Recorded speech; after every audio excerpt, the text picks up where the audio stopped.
thanks so much for joining us for this event, Narrating the War on Terror, featuring the writers Peter C. Baker and Phil Klay. This event is co-sponsored by the Seminary Co-op Bookstore here in Chicago. My name is Joseph Keegan. I'm an editor at The Point magazine, and I'm glad you guys are here.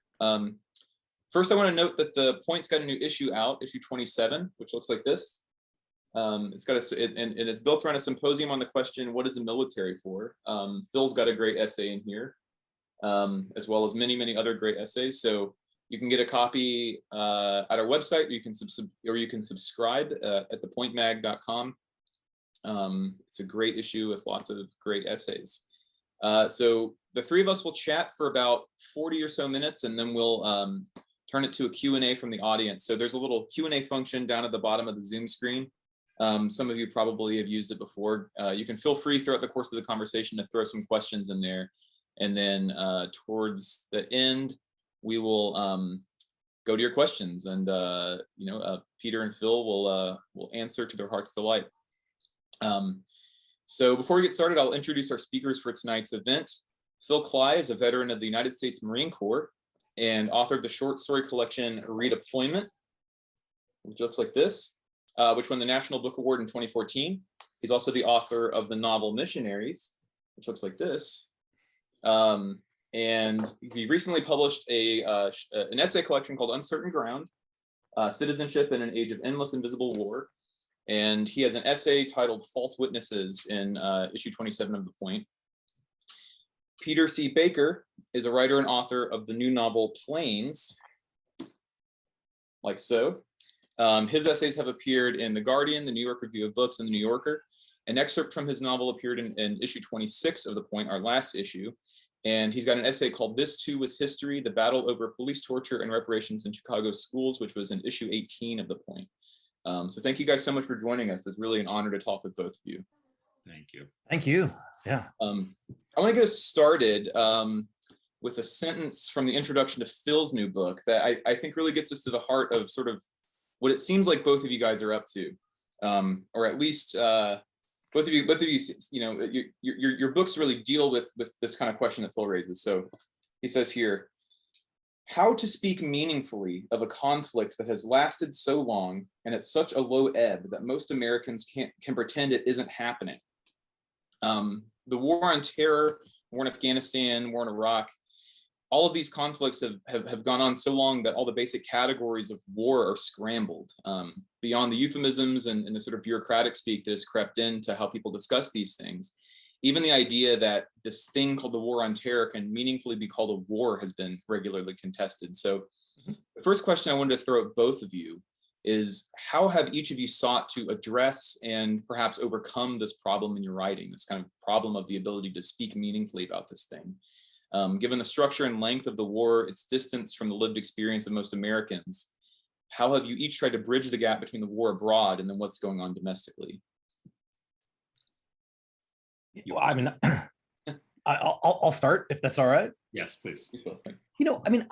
One thing that was interesting to me with your book, Peter, was we'd actually come across similar narrative strategies. So the books are different in a lot of ways, where we have multiple characters that you're following whose plot lines don't necessarily intersect very much, right? If at all.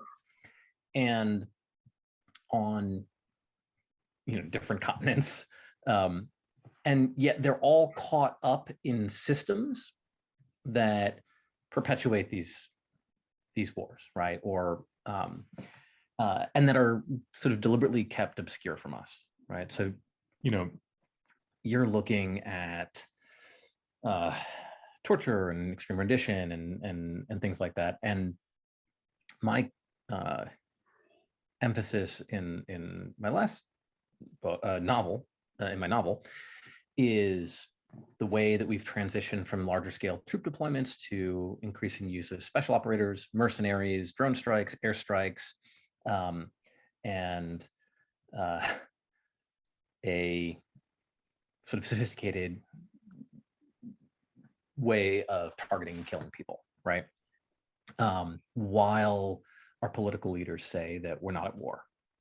Joe Biden declared before the UN recently I'm, speaking before you, and we're not at war. And of course, last month he sent more troops into Somalia to more effectively continue a mission that had long been ongoing, where we're, fighting against al-Shabaab, or it's difficult to say exactly what the end state is. It seems maybe more what's happening is that they're periodically killing members of al-Shabaab to keep the threat at a lower level. And, this is just one of a variety of conflicts that most Americans probably have no idea that we've been actively engaged in killing people for a while. And the challenge is that this is a system, and it's a complex system, doesn't always have a face, right? And this, the individuals involved are really important, and there are sort of important decisions that were made by specific presidents, right? That you can point to, but the institutional structures that we've built have a kind of momentum of their own, right? So, if you look at the past 20 years of warfare, it's very obvious that we should have been taught that there are serious limits to what you can do with violence, right? And that often it's the second and third order consequences of violence in these societies that have their own complex internal cultural, political, social dynamics that we often don't really understand that well, that are going to be determinative of what's going to happen in the long term, right? And that violence is a very, very blunt tool in those cases. That's something that, in theory, we know. In practice, we have gutted a lot of foreign aid and have built up a very sophisticated and robust, mechanism for killing people overseas with limited democratic accountability and oversight and transparency. And that institution, you can look at the sort of institutional structures you can look at from Barack Obama to Donald Trump to Joe Biden, and see how in many cases they're operating in very similar ways, despite the different styles of those folks. And so I think for me, it's very important to try and make those things legible, right? But with extremely human stories, because you have the challenge of very abstract systems that are difficult to talk about, right? Like, when I say kill capture, what am I talking about? It's not the Navy SEALs or the Rangers.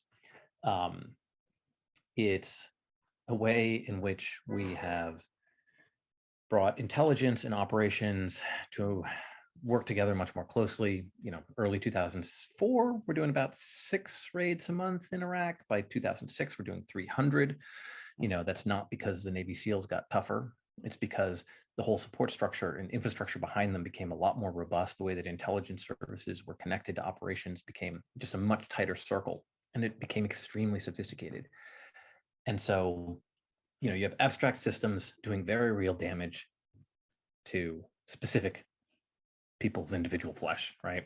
And trying to find a way, and I think that fiction is a really good tool of sort of tracing the outlines of those institutions as real human beings and navigate through them. And that was basically my thinking in terms of having a novel where you have, in the first half, 4 main characters, and whose plot lines really don't intersect until the second half of the book.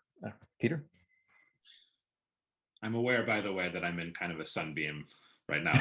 Like something strange is happening, but you're about to just transcend the mortal plane. And fear not, I'm here. Yeah. I think that 10, 11 years ago, when I started the novel, I had no idea beyond a certain set of preoccupations about certain features of post 9/11 war, post 9/11 violence, and the idea that the novel, in its capaciousness and flexibility, could be a way for me to productively chew on those preoccupations. But it took me a long time to figure out the approach that I was going to take, because of this exact problem that Joe sort of set up in the question, it's something that on the home front, as it were, vast majority of people sort of are only vaguely aware of these developments. So and that itself is something that I was very preoccupied by, how these things feature in the national consciousness, not as developments that people are able to discuss in a very robust, developed way, but as things that are sort of hovering at the edge of our consciousness, and that we remember, oh, there was that news story, and particularly when it comes to torture, oh, there were those pictures, oh, but where were they from? Was that a CIA facility or the army or another country's facility altogether?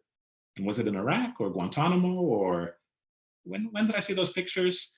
And so how to write a novel that acknowledged that reality, but was not itself shaped by it, a novel that in some sense knew more than its characters often knew, was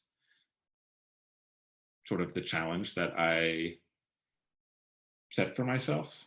And like with Phil, I mean, in Phil's case, he knows a lot more about the way these actual operations are working on the ground than I do through his experience and research, and so wrote a different kind of novel that looked directly at these military operations abroad.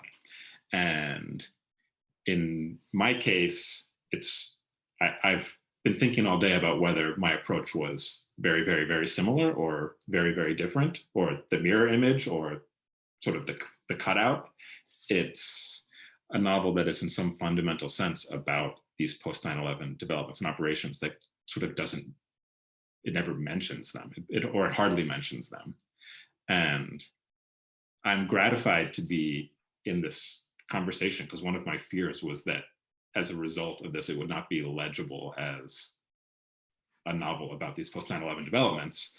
And so it's very rewarding for me to this type of collision, to be in conversation with someone like Phil. Yeah. I think one of the things that I admire about your work, so in some ways, the style of the novel is very different. And my book is like very violent, and and sometimes like a technical way. Like there's a scene where there's a medic, special forces medic, who's like packing an injury to somebody's abdomen, right? And it was important to me to get like very precise and very gory details right. Whereas, and I think it was smart because you were talking about those images, right? And there's this kind of shock value of the images, right? But there's a way in which what we get in the book, and I'm going to read a quick section if that's okay, is it's sort of like the way that it will shape people's daily experience in a particular way. So there's a bit where this one character who doesn't really know about the fate of her husband gets a phone call, and it says Sarah lawyer office, right? And she freaks out, and the reason oh shoot, I turned to the wrong page. Well, I'm just going to explain it then without I queued it up and I was on the wrong page anyway. And she freaks out because it's like the lawyer has a system, right? And she never calls you unless it is absolutely urgent news that you need to know. And the reason for that is because she doesn't want people freaking out. And so there's like a system like, if I need to call you, but it's not something that absolutely has to happen right away, I'll send you an email first. You'll know to prepare for it. It will allow you to not be stressed out, right? Because you'll know if it was something really bad, I would have called you immediately without sending the email. And then other conversation happens, in other ways. And so she gets this call and freaks out, and then realizes, the lawyer made a mistake and called her at the wrong time. And she's extremely apologetic. And it's like, it's just like little tiny thing, but the sort of tracing out, like, here's how we've organized like communication, because the stress of this and the kind of pain of being in this circumstance, right, is such that it needs that kind of like very carefully worked out etiquette to manage things for people to a level that's like slightly more bearable. And those kind of like very closely observed quiet touches, I think, really echo in the book in a way that, a topic like that can easily lead to sensationalism, where there's more kind of, you sort of would get an impact from the kind of kitschy effect of trauma, right? Rather than through showing how it sort of echoes out into people's lives. Yeah, and especially because in cases of torture, some of the main ways that these stories filter into American consciousness is because of cases that make their way into the legal system, and then journalism covering that journey into and through the legal system. And because of the way the legal system works and that storytelling works within and through those systems, you're sort of required to cough up the exact bad thing that happened to you, because that's the damage that you're seeking redress for, or the crime that you want to be prosecuted. And for all I know, that's the way it should be in a court system. And then journalism doesn't have much of a choice but to cover what's happening. But through repetition, I didn't want to just repeat that template, because it's not a reflection of reality in its fullness. It's a reflection of us, the way a certain kind of case gets narrated because of its journey through one system. And many cases of torture don't come into the legal system for many reasons, one of which is that people don't want to go to the bother of talking about it.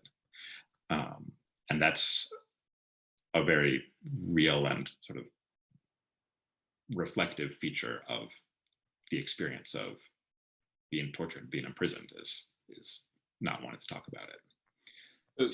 So on that note, Peter, man, one thing that really struck me about the way that both of your writing interacts with each other is that, right,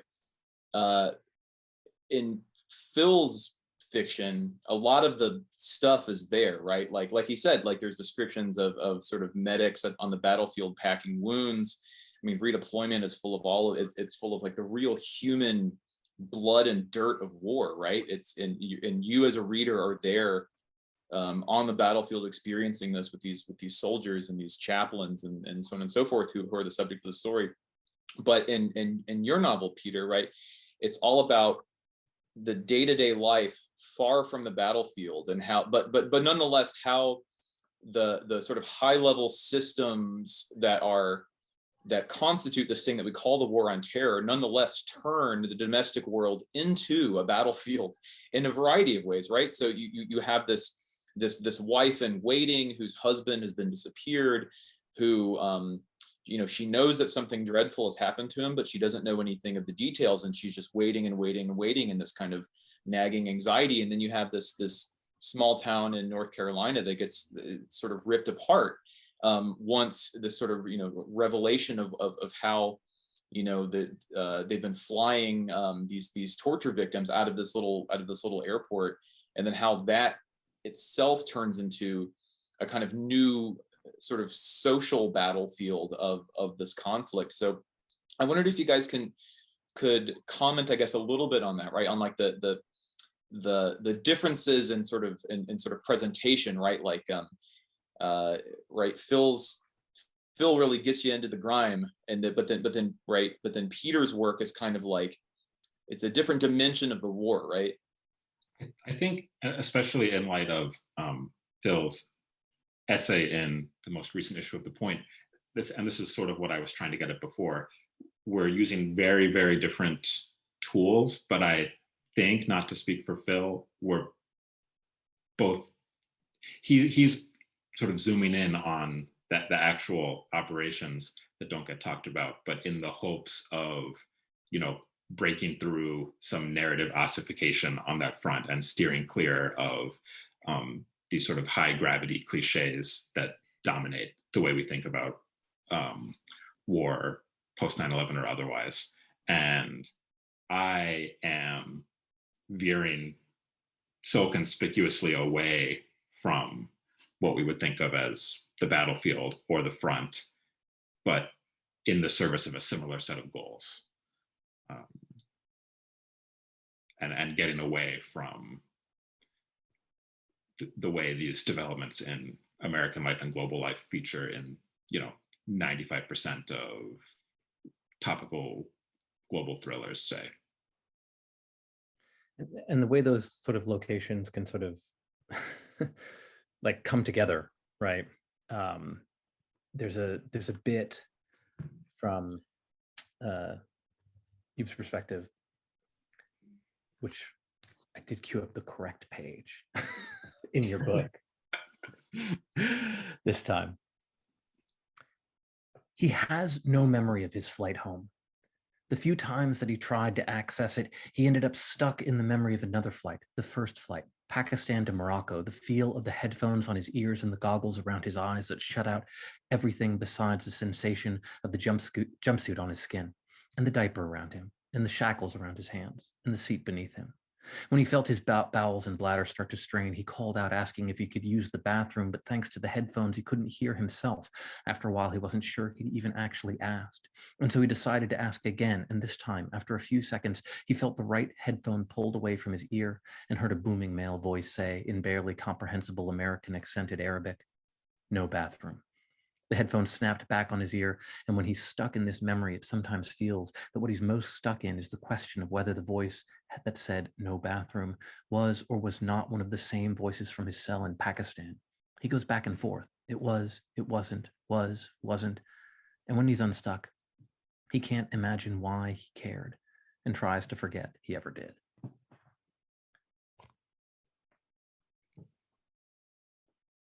That's just that's a really good piece of writing. Truly. Also, it's that.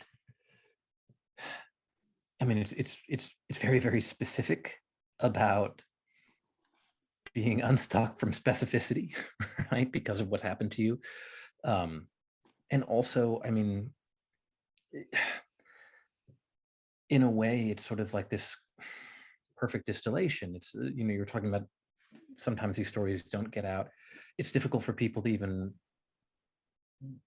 communicate them because the experience is so extreme. The disorientation is deliberately created, and the memories are so painful. And yet, there's that way that in the character's memory, he's there, he's in a place that's might be multiple places as he's trying to recall what's happening, and the sort of memories and locations get sort of overlaid on top of one another. Yeah, that scene came very late in the process and sort of involved kind of breaking my 10-year resolution to have no such scene. Mm-hmm. No direct scene of suffering being inflicted. And I almost forgot, I haven't properly read the book for a minute, and I almost forgot that was in it.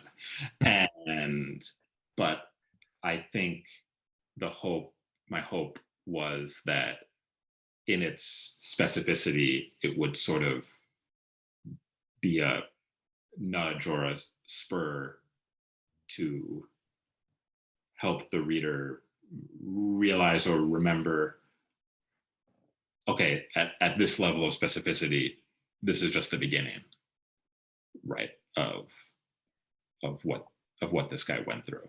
And so a way of bringing that kind of horrible specificity into the book, but not by actually putting it on the page, by getting very specific about a scene sort of right at the beginning, but cutting it.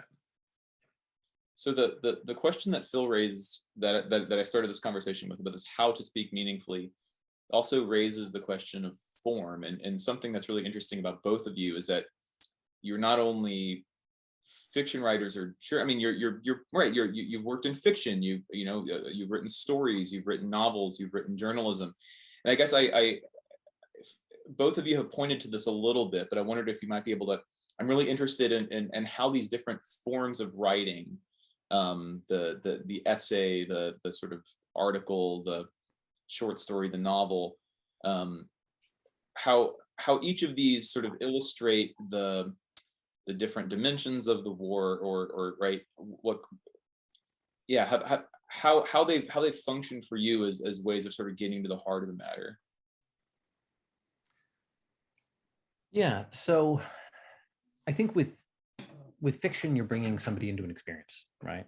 They're inhabiting the skulls of other people. They're sort of navigating this world that you've created. You're putting your characters in situations of kind of intense moral, spiritual, political import, right? And then the reader is just sort of meant to respond to that as they will. You can't really dictate the reader's response, and the books that try fail and tend to suck. But in nonfiction, you want to be inviting the reader along. And I think voice is really important. There's a Virginia Woolf essay on the modern essay. She talks about, the essayist drawing a curtain around the world with you and the essayist, and they're speaking to you at eye level. And so that it's meant to be a kind of conversation where you're inviting them to argue with you, right? Or to join you in a sort of train of argument and follow things down. And it just gets more specific, right? Where there are particular policies and ways that I'd like us to change, in terms of how we deal with the American military. And nonfiction, you can say those things, but at the same time, you're still trying to, storytelling is, I think, really important. I think what you want ultimately is to make these things feel like live wires for the people who are reading it, right? Because there's a lot of issues that are important in American political life, and why does this matter? Why is this important? And so that's the kind of key storytelling aspect of nonfiction, at least as I try to do it. Yeah, I think similarly for me, and simplifying somewhat, because there can be a lot of overlap, and it's sort of a spectrum. But nonfiction is, to a much higher degree, here's what I saw, here's what I know, here's what I think. Over to you, the reader. And the novel is much more, here's a machine that I have constructed that you, by choosing to turn the page, are sort of entering. And the further you read, sort of like agreeing to cooperate. And that makes a very, very different kind of experience possible. So I've written both nonfiction and fiction about torture. And in the nonfiction, it didn't feel possible. Maybe in the hands of a more inventive writer, it would have been, but it didn't feel possible to, for example, leave out the torture techniques that were central to the story that I was talking about, right? But in the novel, I felt free to do that, and in the hopes that if that machine was constructed in the right way, that it would actually create some new acquaintance between the reader and the subject through not mentioning it. and I don't know how to put into words what that relationship would be. That's another difference, I think, between novel and nonfiction. As I said, nonfiction is sort of, here's what I know, here's what I saw, and you can read about it. And the novel sort of goes up to the limit of knowledge, and then somehow goes a little further, goes over that wall, and you can't say what's over it. It's an experience that, you know, aesthetic objects, narrative art takes you there. Maybe critics can say, maybe readers can say, but that's why it had to be a novel. And if it's not doing that, it didn't have to be a novel. There are a lot of novels like that. It's basically journalism, but with some interiority added, or it's a headline story, but you know, you get to see the characters having affairs also. And I was very, very afraid of at every step that I was writing a novel like that, and I hope I didn't. It's also, you know, it's a story that we think we know, right? Right. And if you trace the usual beats, you might be flattering the preoccupations of the reader, you know, in assuring them that you're on their side and you see this issue in the same way, right? But you're not defamiliarizing them and getting them captured in it, right? Right.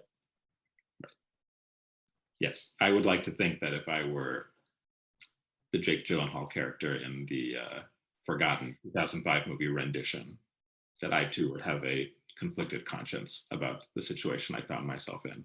Or I would think that if I were the Adam Driver character in The Report, that I would persist in trying to write the Senate torture report. But these are very audience flattering ideas. It's not an interesting journey through a artistic machine. Peter, I can assure you that your novel is not just some journalism with some interiority. It's a very good book that Thank you. Really hits something very deep and human. I want to ask you, Peter. Right, you wrote about this town in your novel, but you also actually went there and reported on what was actually happening there before, right? Yes. So the town in the novel is inspired by at least a couple real towns in North Carolina. Yeah, and what was it like being in those real towns and sort of like, you know, living in this place that you would later go on to fictionalize? But I'm sort of curious what it was like reporting on it from the ground. Well, I was living in Wilmington, North Carolina, going to grad school. I was already doing magazine pieces on these subjects, and I came across a 2005 New York Times story that had been on the cover, and it was filed from Smithfield, North Carolina, and it was about how the CIA, through a shell company, was running, ferrying people between black sites, foreign prisons, Guantanamo, etc. And the home base for the planes was this little charter aviation company in this small town. And I got on Google Maps and I put in the town. That is close by. As I said, I had already been chewing on the question of how to do a novel about this stuff that wasn't a thriller, that was about sort of daily life at home somehow.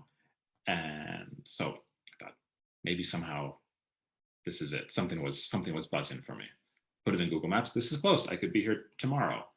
And I did. The next day I got in my car and I drove west in North Carolina a bit. And despite all this stuff I've been saying about how thrillers and topical entertainments distort our perceptions of the world, I mean, I was feeling it. I thought, man, I'm going to drive up to a CIA facility today.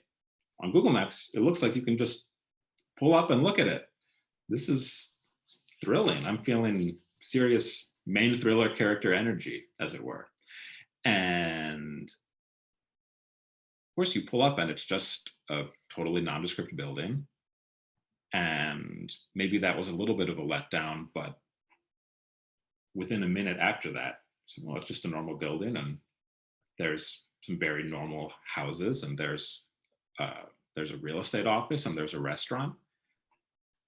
And I thought, oh wow, this is it. I could write domestic fiction set in this town, and it could also be about these post 9/11 developments that have been preoccupying me for 10 years, since I was a teenager watching the news, and the first detainees were being unloaded at Guantanamo, basically. And that was the beginning. Wow, that's incredible. Phil, I want to ask you a question briefly about your essay in your new essay in the new issue of The Point. You take issue in there with a certain kind of like bearing witness writing, and you write about kind of the writing about war, and in this kind of writing that you're thinking about, right? It's something that sort of emphasizes the horror, while also kind of flattening out all the sort of inconvenient human stuff that comes along with it. And you bring up all these really great examples. So I'm wondering about like, how have you in your own writing sought to address this problem, and sort of overcome this issue of the sort of both the sort of, on one side you have the kind of romanticism, whether positive or negative of war, and on the other side you have this kind of flattening of it into an image. And I would be curious about Peter's thoughts on this too, right? Because I think that his novel does a really good job with a similar thing.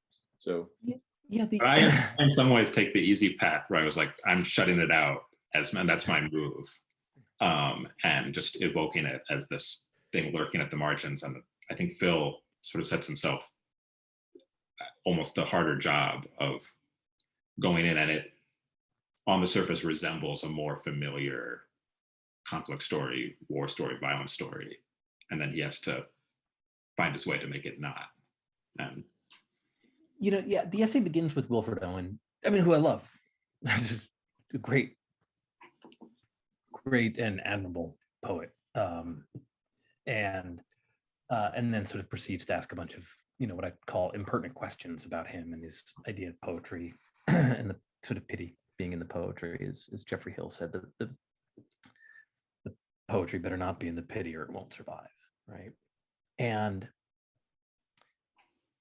for me, when I'm writing and it's working well, so there's this universe in my head and this sort of structure that I've arranged, because it's like, how do I write about this? And in the book, there are 4 different characters who are sort of individuals, all set in different institutions that are important for modern warfare, right? So there's, kind of at the sort of lowest level to the ground, right? Experiencing these things in a very immediate way.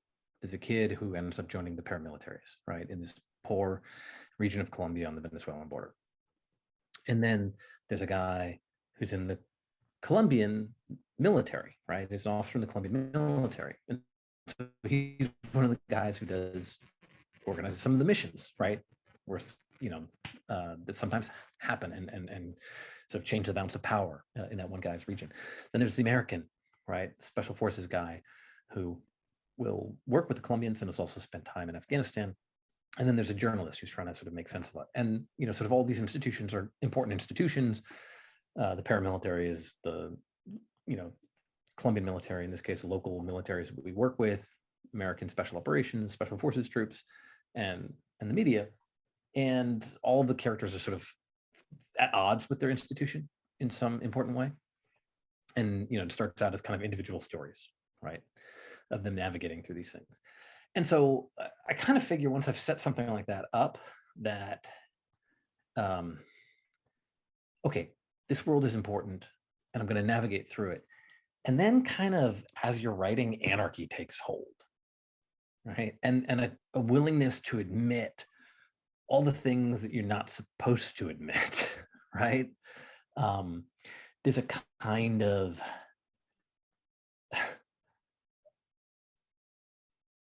mischievous spirit, right? That kind of takes hold.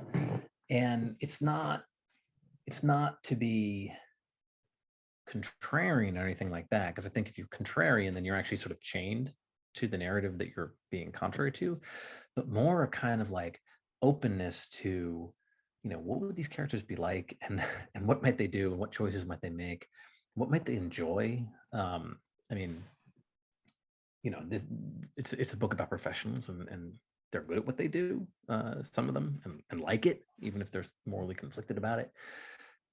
And I think at the end of the day, you know, my trust is that if I create this structure where I'm going to be navigating something that I think is of immense moral, political, and ultimately spiritual significance, right? Then I have to trust as I move forward that I can admit as much of as much weird reality into it as possible, and that the reader will be able to respond to that in some way that is appropriate, that's sort of beyond what I could imagine, right? And so that kind of spirit of anarchy is really important, right? Does my idea resonate at all with you, of that this involves some degree of just going beyond what you could possibly actually know? Yeah. In the usual sense of the word. Yeah, absolutely. I mean, like, I do a ton of research for these things, but like, one of the reasons that I do research is so I can make stuff up. Right.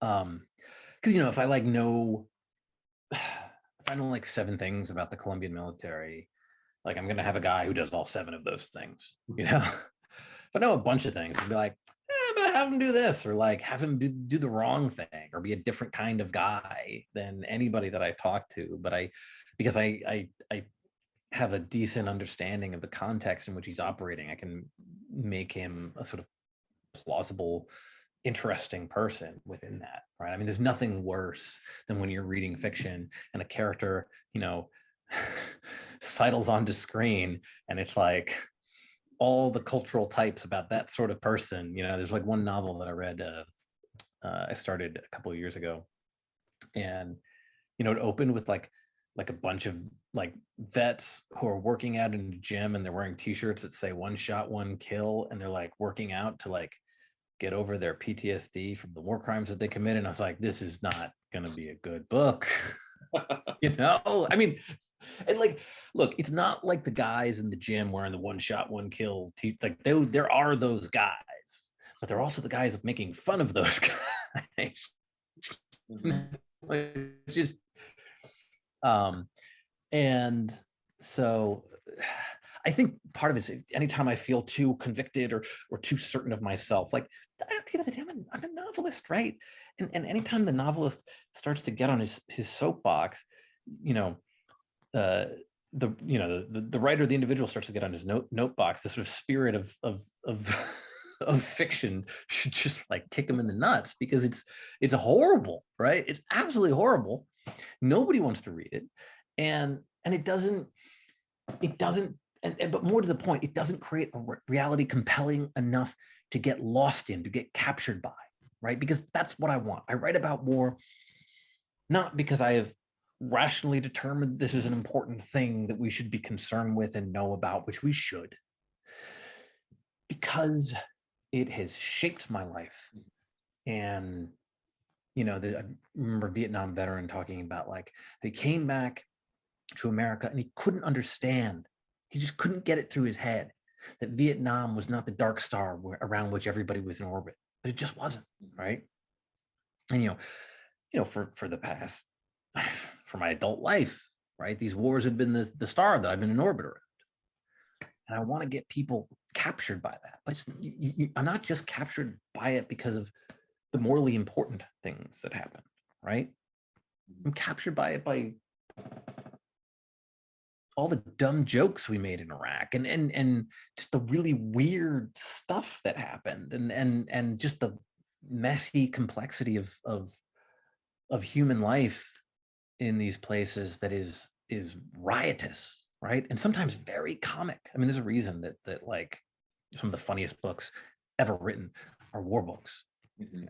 Catch-22, Good Soldier Schweck, Goodbye to All That, Celine's Journey to the End of the Night. I mean, like, because if you are looking very seriously at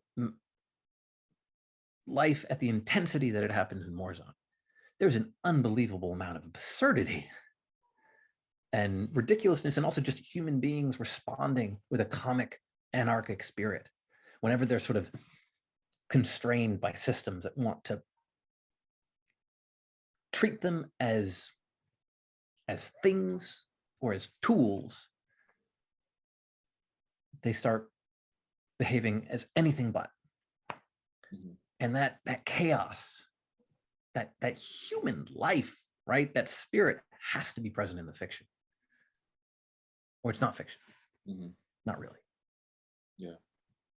Yeah. I tore through redeployment in about 2 days, and I think that it was just as often that I would kind of like slam the book down, kind of this like sense of like, oh my God, that was so intense and crazy, as I would be like riding the train and just like bursting into laughter, right? Because like you have all these amazing scenes of these guys at war just like saying stupid stuff or cracking jokes, or the sort of dark humor of the barracks. It's like it's woven in through the whole thing. And yeah, it's I mean, it seems like if there's anything about the form of human life depicted in that book, and this also shows up in the Amira scenes of Peter's book, right? Is that these are people who are incapable of pretending. Like everything is so intense, like nobody can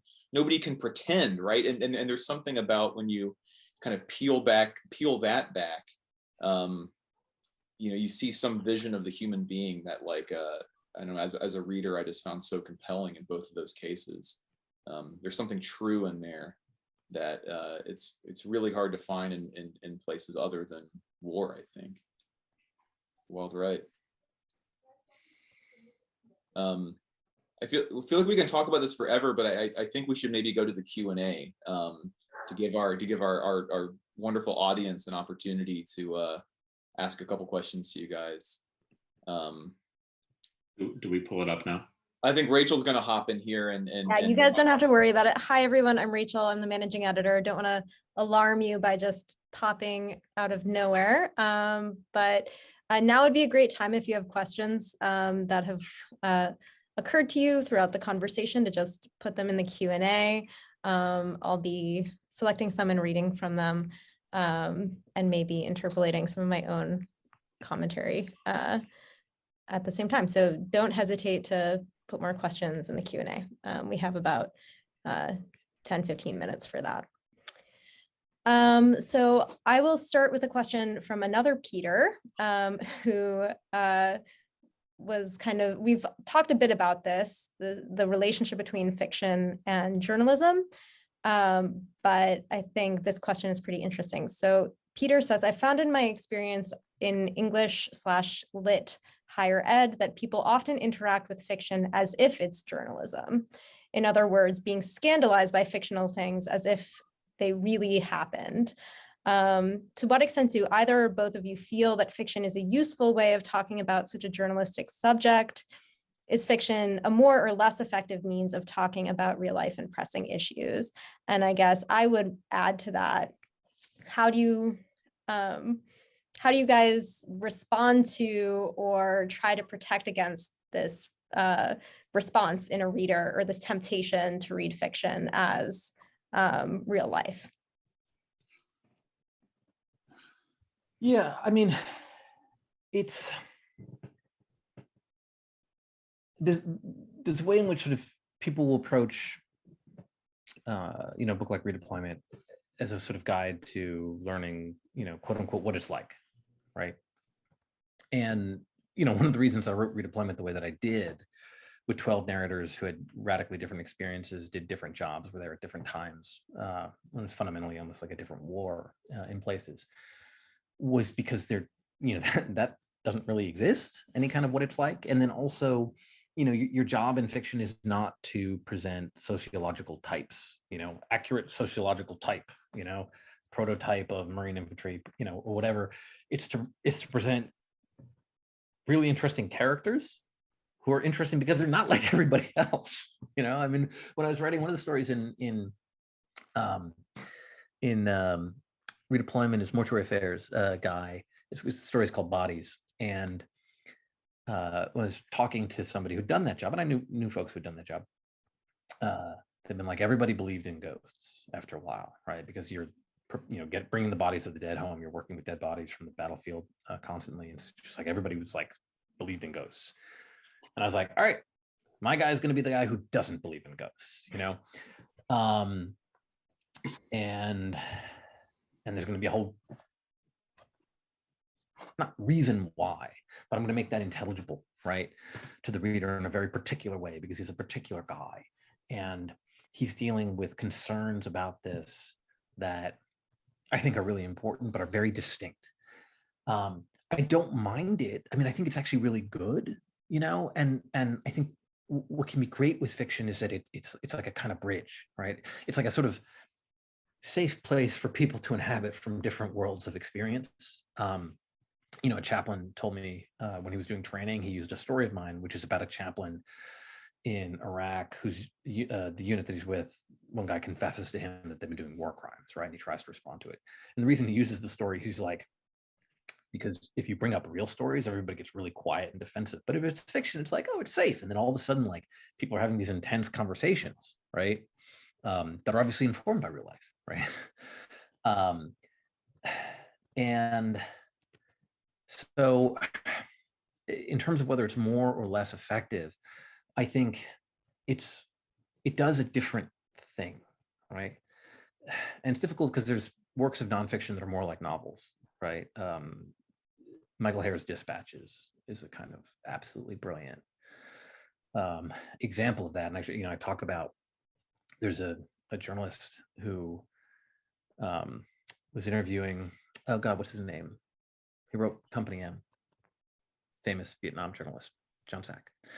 And Sack is like, we would go out in the field and we'd sort of start like losing track of things because we're exhausted. We've been in this really intense environment. And we'd go back to try and like get our bearings so we could go back and report on this accurately, because journalism is about getting information and presenting it to the readers. So the pieces that I've done that are more journalism, the style is less important. It's more about like what you can get people to tell you, right, that other people don't have access to.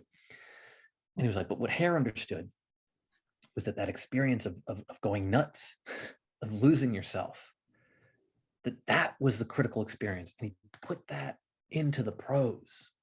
And he says, he donated his sanity to the cause of journalism. And the same interviewer asked Hare about that. And he was like, yeah, that's basically what I did. And so that is kind of operating in a similar way to what fiction is doing, where it's trying to get at something that's sort of deeper than what happened or what it was like in any particular moment, right? So, which I think is ultimately really, really valuable.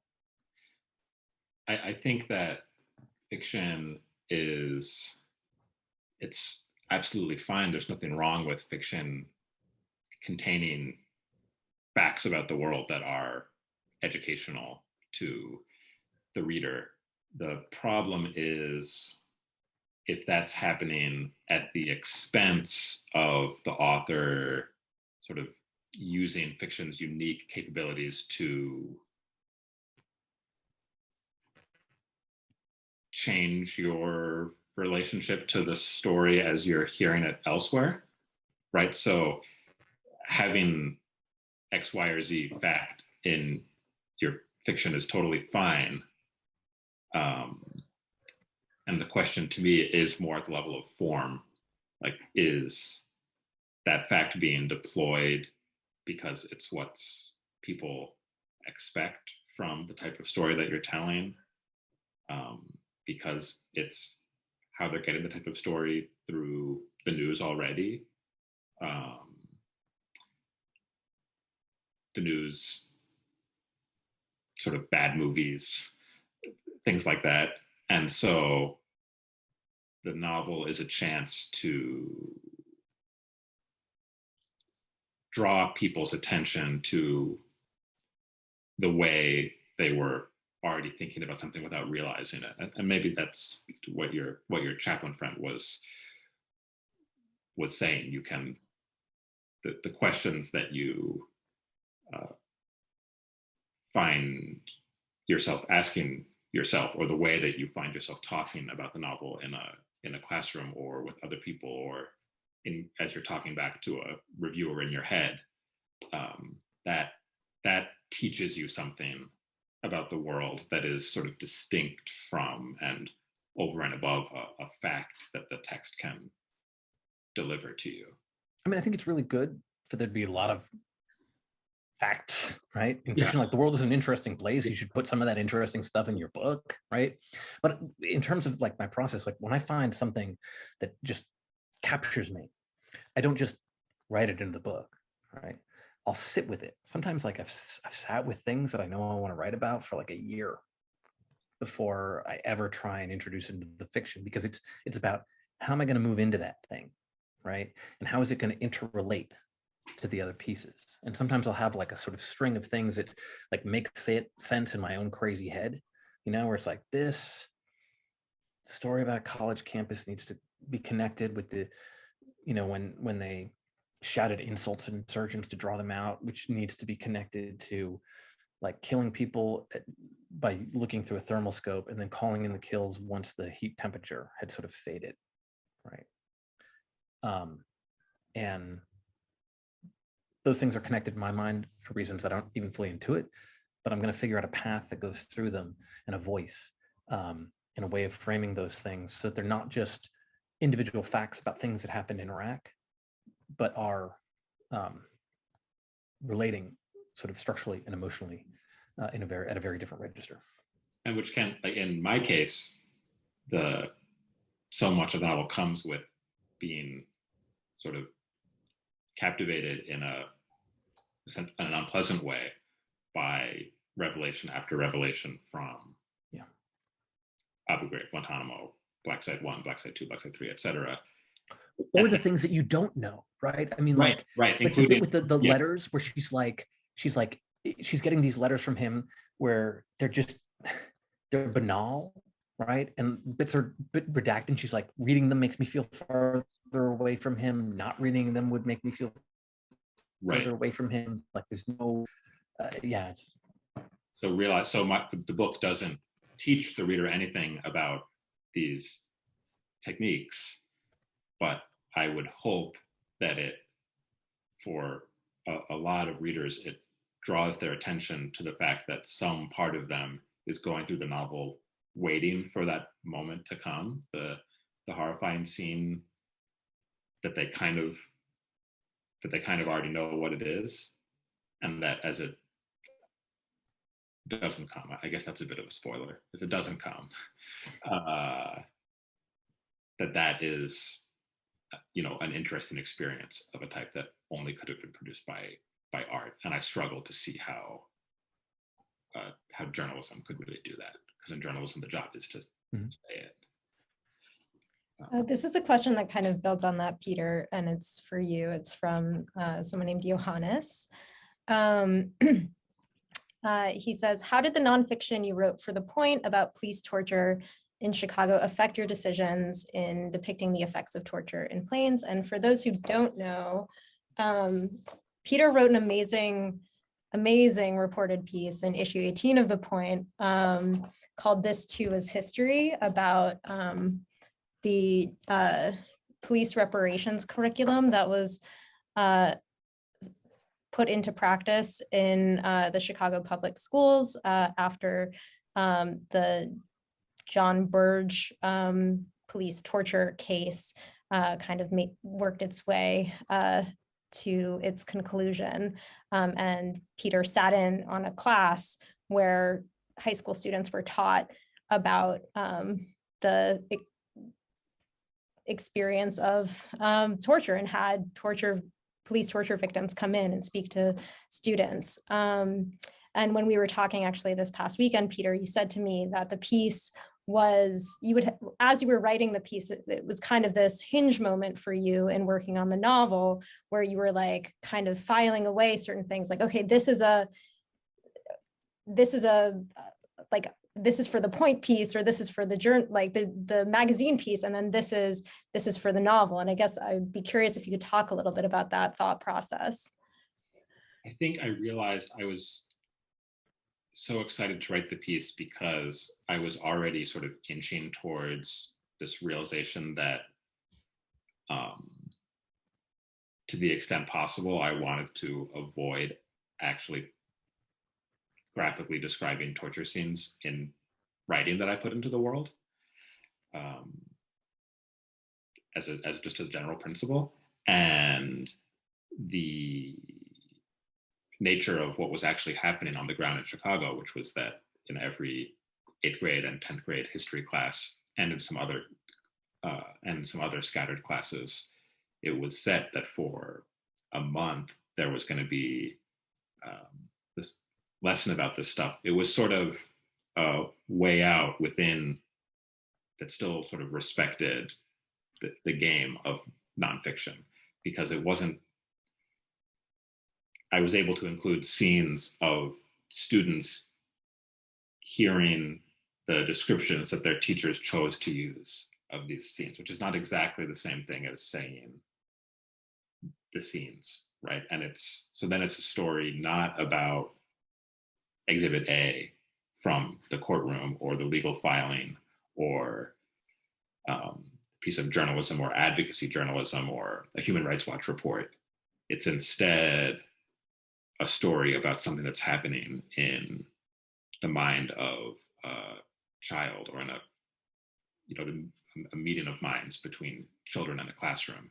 And that was very energizing to me. It felt like I was finally getting at the subject in a way that had preoccupied me so much, and I was finally not feeling defeated by it. I was feeling like not just like a secretary for horrible things.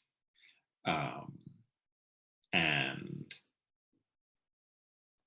then I thought, okay, so in the novel, it can be almost, I'm free to go even further with that.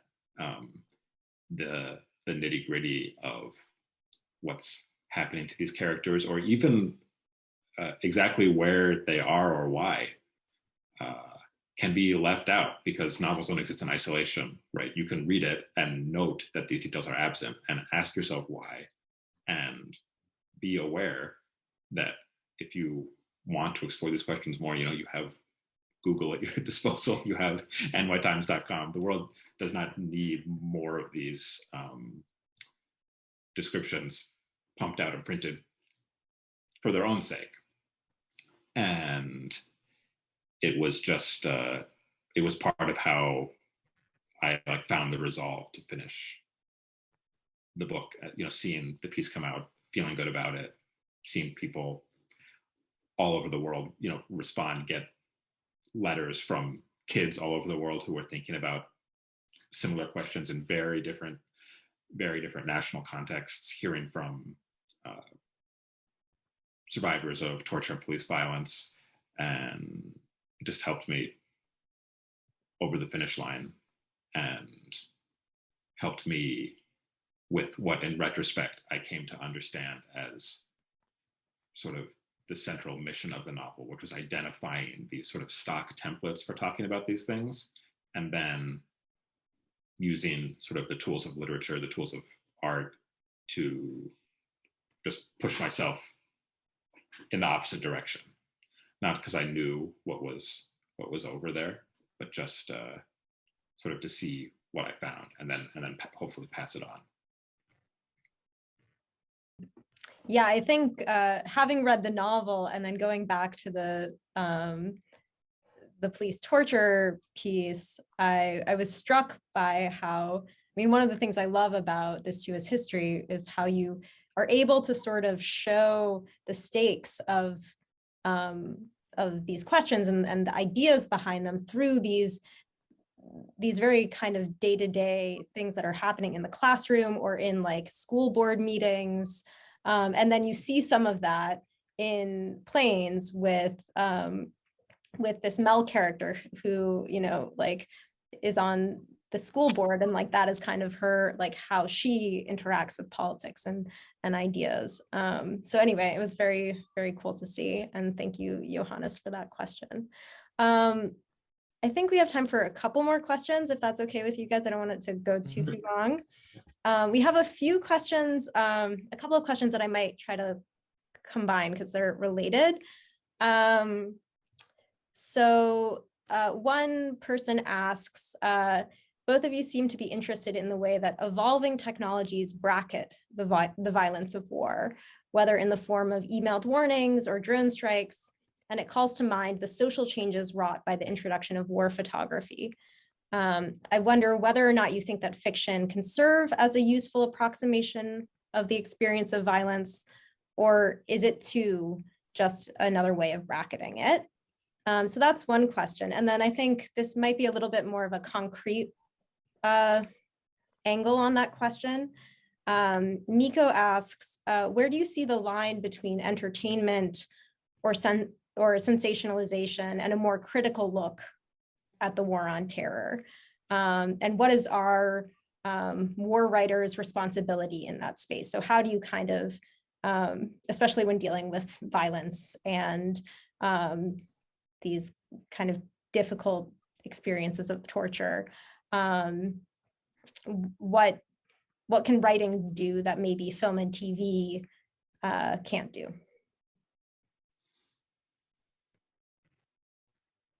Go first. Yeah. To read about violence is not the same as experiencing it, obviously. But you can look at something and think about it in very meaningful ways when you're being guided by, brilliant mind, right? I mean, David Jones, when he's writing in parenthesis, one of his tasks that he sets himself is to make a true record of everything that happened, including sensations and ideas. And he notes things that the flesh was too weak to appreciate in a moment of suffering, right? That over decades, as he's working on this poem, he's incorporating things that he might have obscured even to himself at the moment of suffering, right? And including more complex registers than you get from, say, a poet like Bulwer who died during the war, right? And so, has this extreme and really powerful moral urgency to his verse, but which is more limited in terms of the experience and trying to reflect on the sort of broader totality of the things that happened in the trenches. In terms of the difference between entertainment and, for me, it's not necessarily about criticizing the war so much as not falling prey to bullshit, right? And there can be varieties of bullshit that are critical of the war, right? Or simplistic in their criticism. And so I think for me, it's about thinking very deeply about the ways that the types of sort of narrative tropes that we've developed and the kind of cultural forms that are out there surrounding war, and all the kind of cultural garbage that we've accumulated as we think about these things, and then finding ways to navigate that that don't just kind of thoughtlessly regurgitate the cultural cliches of the moment. When I started writing about the wars, I was like, I know what I'm going to write. I'm going to write a novel about PTSD, and I started writing this novel. And a novel about PTSD could be a great novel, but I was reflecting what was current at the time, And then I was working on this novel, and I was working on these stories that were, to me, felt a lot weirder and going different directions, and that just felt more honest. Yeah, I as a person, as a citizen, I'm extremely critical of, all of these post 9/11 developments and aspects of American history that we're talking about. Very critical. As a novelist, I think, expressing criticism of X is one of the least interesting things that a novel can do in relationship to X. And I was not centrally motivated. There's all kinds of details and moments of the novel that could serve as fodder for someone who was trying to make critical points about the war on terror. Yes, my central motivation, what I hope the machine is doing, is not actually developing a critical argument. It's helping the reader, guiding the reader through, like, maneuvering themselves out of the cloud of news and 24 and whatever else, and something that's much more modest or modest sounding, much more basic or basic sounding. It's not to criticize these things. It's just to remind people, especially American readers, remind them that it's all real. Yeah. It's all actually real, and it's not. And that's the commitment that underpins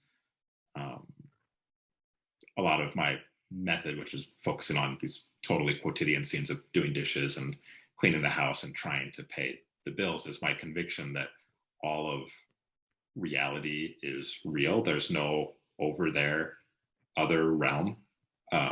Everything that happens is just constituted by 1 second after another ticking by, and people making choices in them to the extent that they're able. And that is sort of the first thing that gets lost by